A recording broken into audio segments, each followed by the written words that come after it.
It's a day President Trump hoped would never come.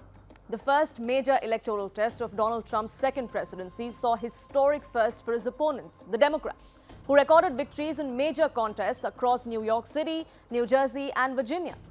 While Zohran Mamdani has received his fair share of spotlight, the focus now shifts to the two winning women, Abigail Spanberger and Mikie Sherrill. Their wins come at a time when Democrats are navigating difficult questions over who the next leaders of the party should be, what their messages will be like, what messages will work to win voters who've shifted towards President Trump last year. Former U.S. House Representative Abigail Spanberger defeated Republican winsome Earle-Sears to become Virginia's first woman governor, flipping the state leadership. The former CIA officer and three-term congresswoman ran a disciplined campaign. It centered on economic stability. She promised to protect Virginia from what she called Donald Trump's chaotic policies. During her campaigning, Spanberger often sidestepped the historic potential of her candidacy, but in victory, she embraced it. Her first appearance as governor-elect in a bright red suit was not just a simple sartorial choice, it was a loud message to the winds of change in the state. My fellow Virginians,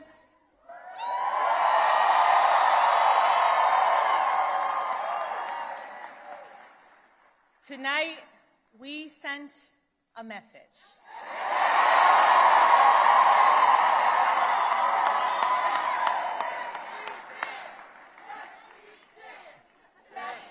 We sent a message to every corner of the Commonwealth, a message to our neighbors and our fellow Americans across the country. We sent a message to the whole world that in 2025, Virginia chose pragmatism over partisanship. We chose our Commonwealth over chaos. Throughout the campaign, Abigail Spanberger made carefully crafted economic arguments against Donald Trump's policies, while she spent considerable sums on her ads tying her opponents to the president.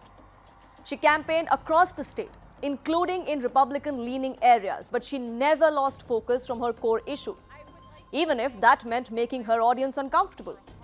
She emphasized her support for abortion rights in the last southern state that has not enacted new restrictions or bans in the procedure. She is a fierce advocate of gun control. In April 2025, after declaring her candidature for this gubernatorial race, Abigail Spanberger made the clearest statement in favor of gun control. She said she will sign a bill on gun control that was earlier vetoed by Governor Glenn Youngkin. She added that she will not veto common sense proposals like her predecessor had. She rallied against Trump's Department of Government Efficiency, the U.S. government shutdown, and the negative impact on a state with several 100,000 federal employees.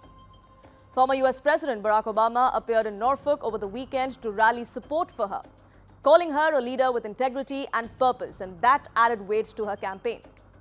On the other hand, President Trump never campaigned for the Republican candidate, though he did give her his tepid support.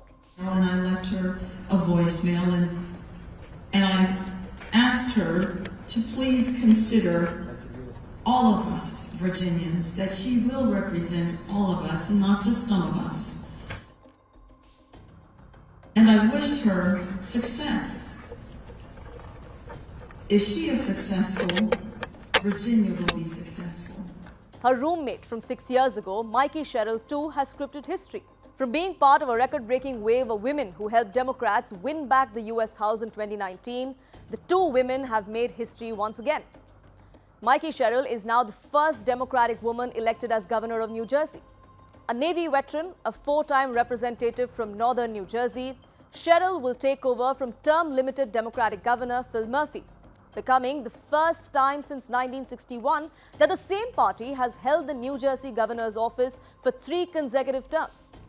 She served for over 9 years in the Navy after graduating from the United States Naval Academy in 1994.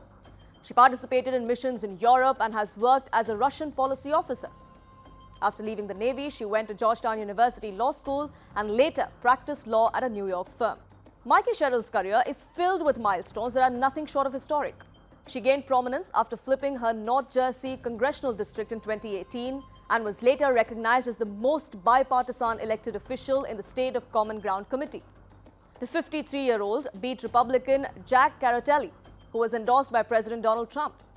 But Obama's campaign for her, much like that for Spanberger, seems to have worked in her favor. I've spoken with thousands of you over this last year. I know your struggles. I know your hopes. I know your dreams. So serving you is worth any tough fight I have to take on, and I am incredibly honored to be your next governor. Like Abigail Spanberger, Mikie Sherrill too is a fierce defender of reproductive freedom, viewing access to abortion as a fundamental right essential to women's autonomy and health. She has pledged to protect and expand access to reproductive health care in New Jersey, including codifying Roe v. Wade protections into state law. This builds on her congressional record where she co-led efforts to restore federal funding for Planned Parenthood and opposed restrictions on medicated abortion.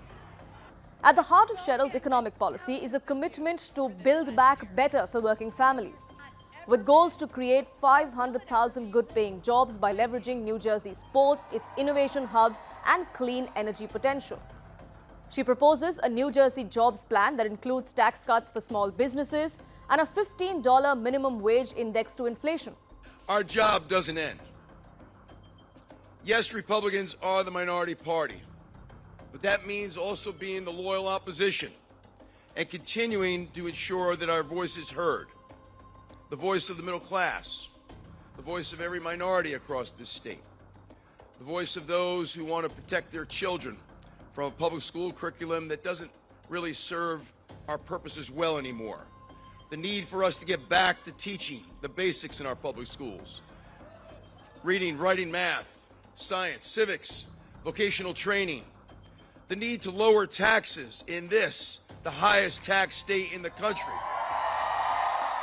Abigail Spanberger and Mikie Sherrill ran and won their first races together.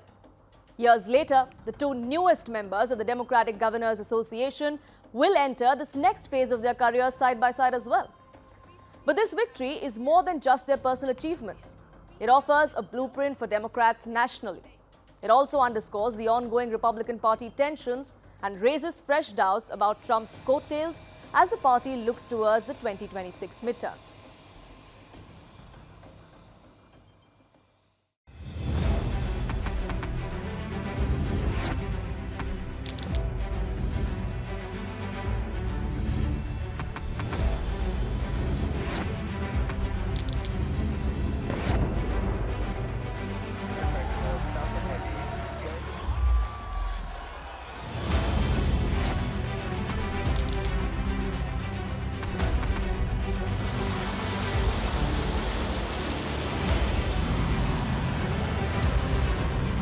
Fighting so long and so hard that they don't know what the they're doing.